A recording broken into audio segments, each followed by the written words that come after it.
Alright, hello, this is Zoikatsu, and I'm going to be doing a quick video rundown on my non-crit Herald Bomber, You Can't Run From Heaven. This is what it looks like. So I'm going to first start off with a pretty easy map clear. It has a little bit of less AoE, and some inconsequential ignite damage. Here we go. So first I'm going to talk about what is this build for. This build I created as my first build in the Abyss League. Wow, that's laggy. It is my first build in the Abyss League. It was meant to be a currency farmer. I was not planning to do any sort of higher tier maps with it. And such and such. So, basically it was meant to be funding my other build, for all intents. You can see here what the playstyle looks like. What the playstyle looks like is you have your heralds, they proc each other. Your Herald of Thunder freezes at a quite high rate. Your Herald of Ice shocks enough to retrigger the Herald of Thunder. And overall, you just run through the map. You have huge chain reactions of Herald of Ice explosions. It's aesthetic as fuck. And you get a quite good clear speed. Plus, it's also satisfying as hell to play. The shatters feel and sound awesome in this game. So obviously, you can see the clear speed is quite fast. You're limited by your lack of a good movement skill. But as far as actually doing damage goes, as far as safety goes, against normal monsters, which are always frozen, you're very safe. Abysses are not a huge deal. Some rare mobs can pose a bit of a threat, but generally you can freeze them. This build, in its current iteration, is quite low budget as far as things go. The most expensive item for me was a Jeweler's Touch Prophecy for my coming Calamity. Elder item. Keep on clearing along here, you can see that normal mobs basically disappear. Elemental resistance rares. Corrupting Thud. So as long as you keep on running, keep on going, hopefully Herald of Thunder doesn't disappear on you, and run through the map. Everything's frozen, everything explodes. It's a very feels good build. Now obviously, this is a fairly easy map.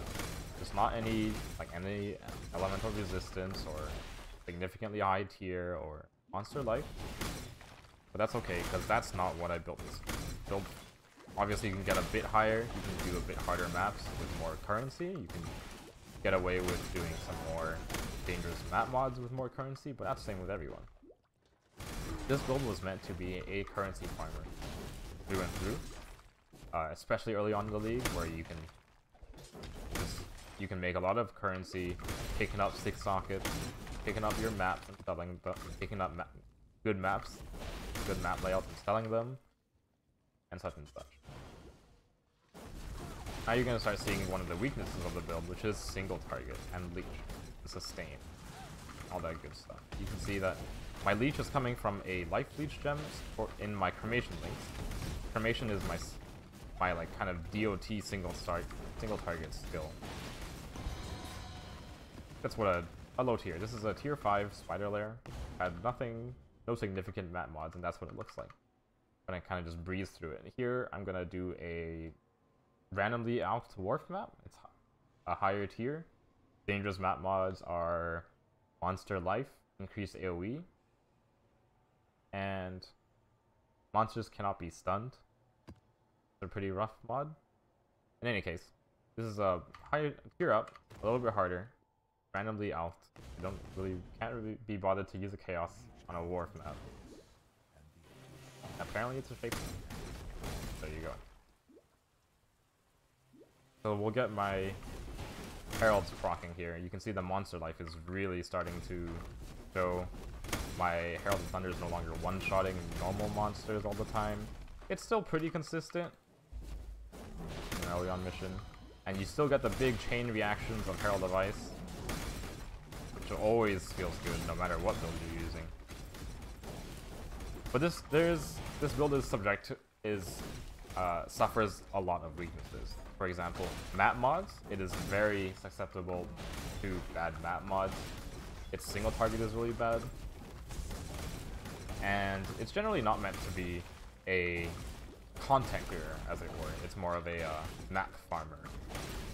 You just kind of blow through your maps. You don't really do a lot of single target. You're not going to push high on the Atlas, for example. You're not going to be killing a Suri with it. But you're going to clear atolls, you're going to clear channels like a fucking speed demon. And such and such. I'm going to talk a bit about map mods that can be really dangerous for this build. Thankfully, none of them happened on this warp map. But dangerous map mods include % increased elemental resistance. Our build does pick up a tiny bit of penetration, and you can definitely use penetration in your links. But regardless of that, enemy elemental resistance does decrease our damage per hit by quite a bit. And if your Herald of Thunder reaches the point where it's not one or two shotting monsters, then the build feels awful, to be honest. It feels awful. It's just like not a fun time. Aside % elemental resistance, there's elemental equilibrium, which does the same effect because you're using both cold and lightning damage on all your hits. So your enemies are going to be fairly resistant to those two damage types. The other more dangerous map mod for you is monsters have a % chance to avoid elemental ailments. So your Herald of Thunder does not freeze every hit, for example, like it does right now. It doesn't. Your Herald of Ice doesn't shock reliably. And in general, because we're using freeze as our defense, basically, it just doesn't feel as good. Now, in my opinion, the most dangerous map mod you can get, aside the offensive ones, such as crit strikes, such as increased damage, added damage of an element, is monsters cannot be taunted, and monsters cannot be slowed below base speed. You might recognize that mod from the Town's Roots unique boots. Basically what it does is it means that even if the monster is frozen, quote-unquote frozen, it doesn't stop moving, it doesn't stop attacking, and it's just, it doesn't really... Your freeze doesn't stop the enemies from hitting you. Which is a big problem, because we don't really have a defense other than life pool and freeze. So here you're going to see like the major weakness of the build, and this is why it's a map clear and not a content clear. That my single target is horrendous. Lightning Tendrils doesn't have the greatest range. You can use Cast on Channeling in it, but generally this is what my boss fights look like, is that I spam Cremation. Hopefully the boss doesn't run away from them. I just keep spamming Cremation until he dies. It's fairly safe, this method of killing bosses, as long as the boss is not too ridiculous. Fairly safe, and you can get a lot of bosses done this way. You get, especially those with ads, are a bit easier. But obviously this is no low-light Spectral Throw, old low-light Spectral Throw. This is no Elemental Wander. This is no Barrage. It's very slow. And yeah, that's what a slightly higher tier, slightly harder map looks like with Monster Life. One of the other main weaknesses of the skill is that, as current iteration of the build at least, is that I don't have a movement skill. Terran Shiver is slow, so Leap Slam doesn't feel very good, and Flame Dash and Lightning Warp are both kind of iffy as far as movement skills go. Body Swap does work, but Body Swap is fast, has good range, and doesn't have a cooldown like Flame Dash, but it requires corpses, and as we are basically freezing the whole screen with Herald of Thunder and shattering everything, we don't have bodies to work with, so unless you have some way of generating your own bodies, like Unearth, it won't be fast, and I can assure you that using 2 skills per move does not feel good. I'm gonna move on to what my character currently looks like. You can see its items right here. I am using a Coming Calamity, which is 5-linked. I'm using 2 Call of the Brotherhood rings, unique rings. I'm using a Terran Shiver, a Southbound, a Shaped Hat, and a miscellaneous collection of other rares to tap out resist and get as much life as possible. I'm gonna go talk about them in order of significance.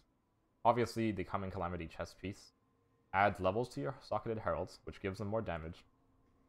Has some nice chance to avoid being stunned. More of a quality of life thing. And the main mod that we're worried about is the mana reservation of herald skills is always 45%. Now this allows us to run a lot of expensive support gems, added flat damage, and whatever else you might want, and link them to our heralds, and not have our heralds cost our whole mana pool or anything. So you can run both of them no matter what. The next item that is in the order of significance, let's say, is Call of the Brotherhood. This allows your Herald of Thunder to freeze. And the reason why we want our Herald of Thunder to freeze instead of our Herald of Ice, for example, is that Herald of Ice and Herald of Thunder cannot inflict their own natural ailment. For example, Herald of Ice cannot freeze, and Herald of Thunder cannot shock.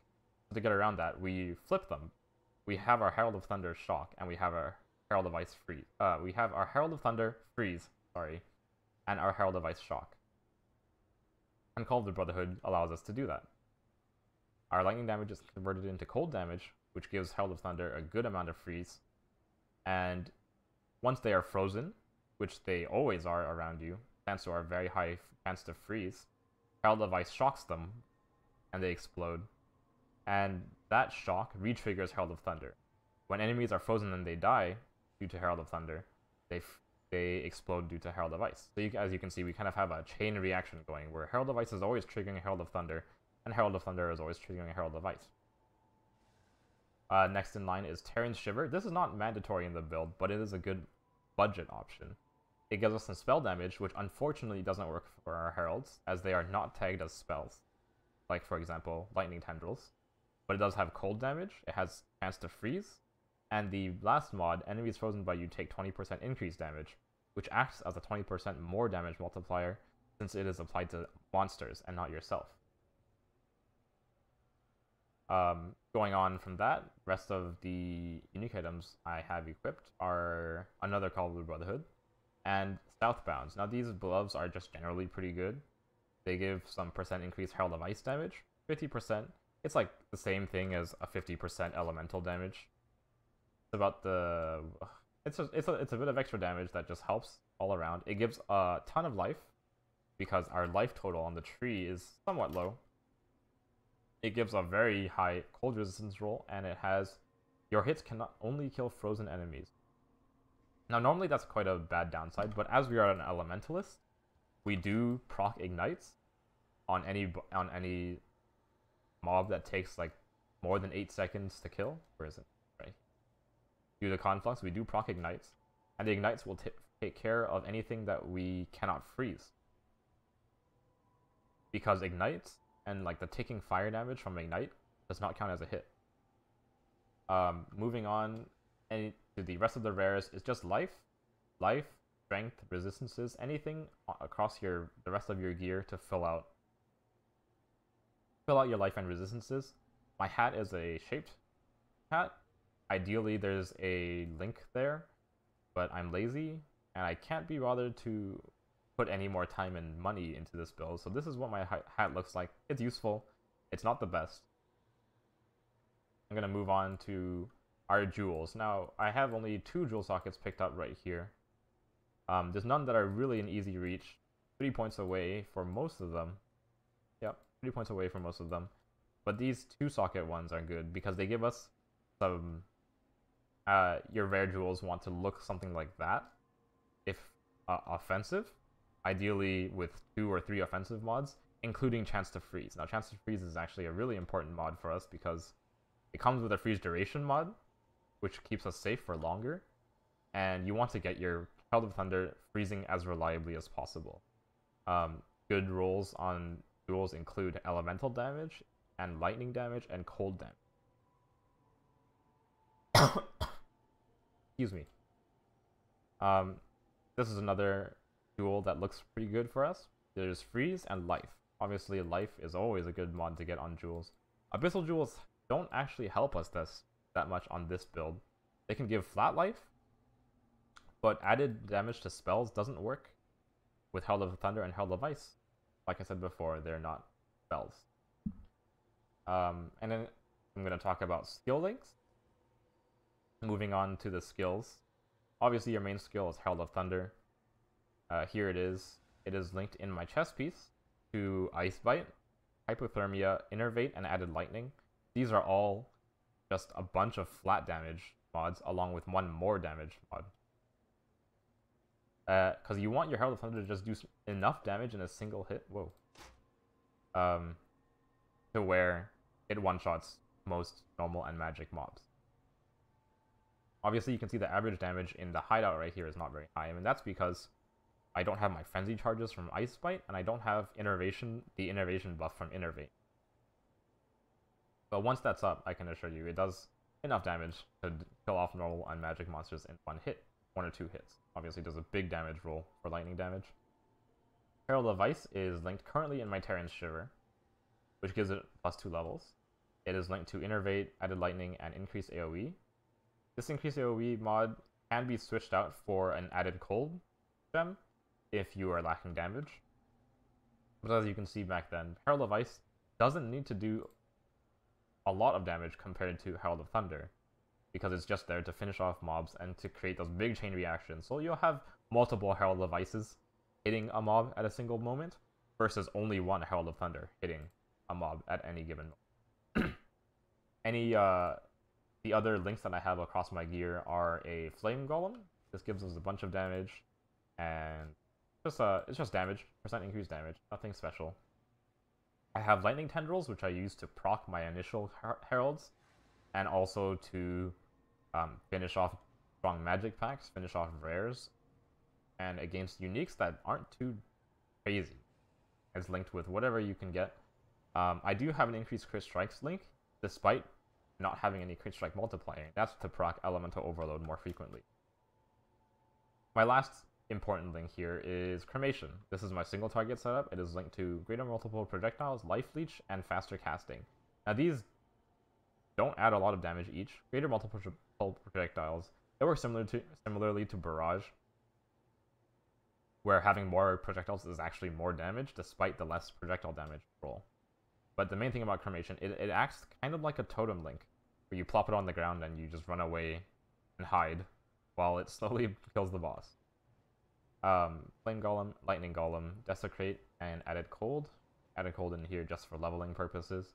I do have a Lightning Golem leveling because my last 2 points from the Uber Lab are going to go into Legion of the Primordial.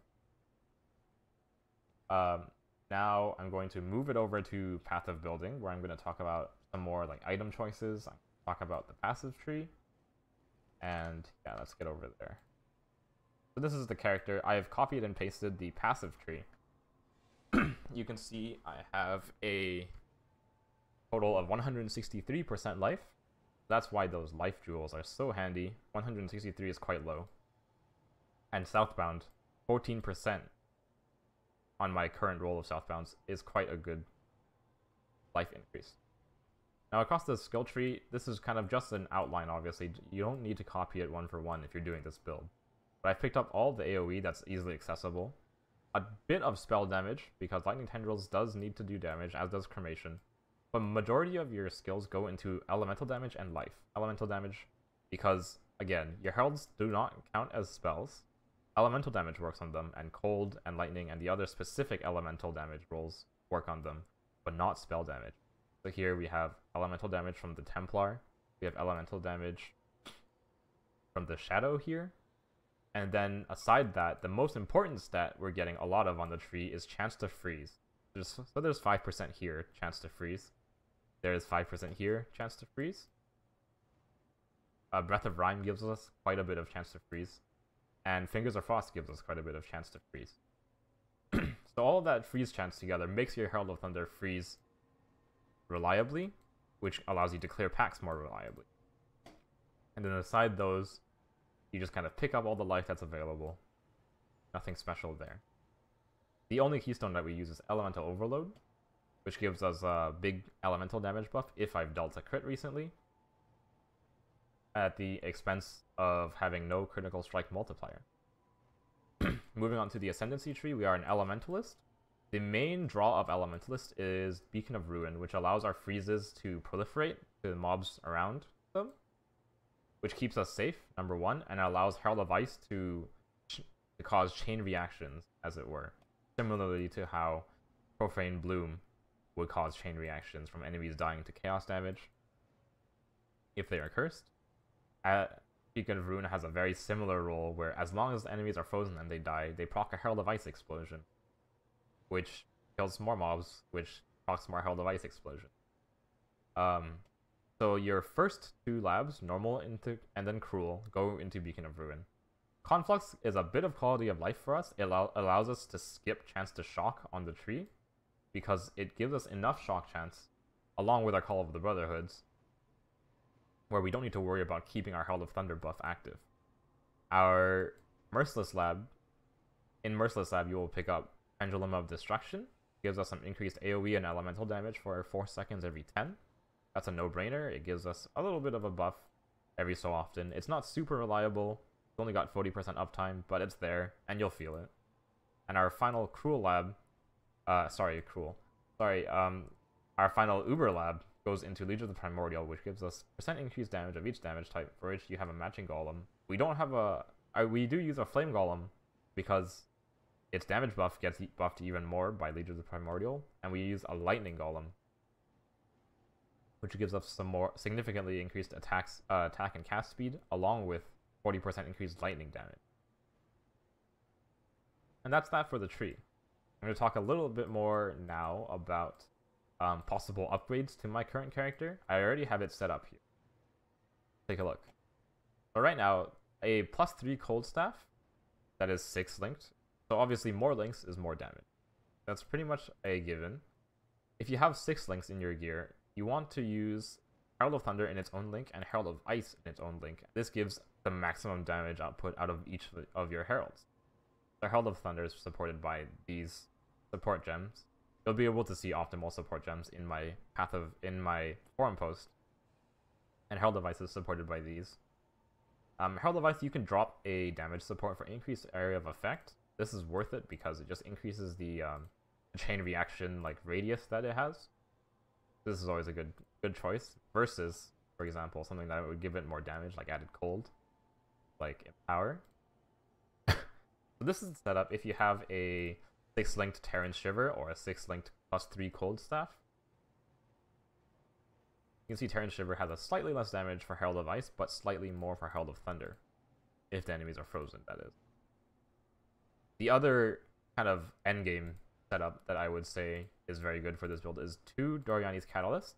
Now these gives a ton of elemental damage to each of the heralds, but it limits you to only having 1 6-link. So you'll see I'll disable this Herald of Ice, and I'll enable this Herald of Ice here at the expense of the Innervate buff. And now you'll see our Herald of Thunder does almost 20,000 average hit, and our Herald of Ice does a significant larger average hit, and that's because Catalyst just adds a ton of elemental damage.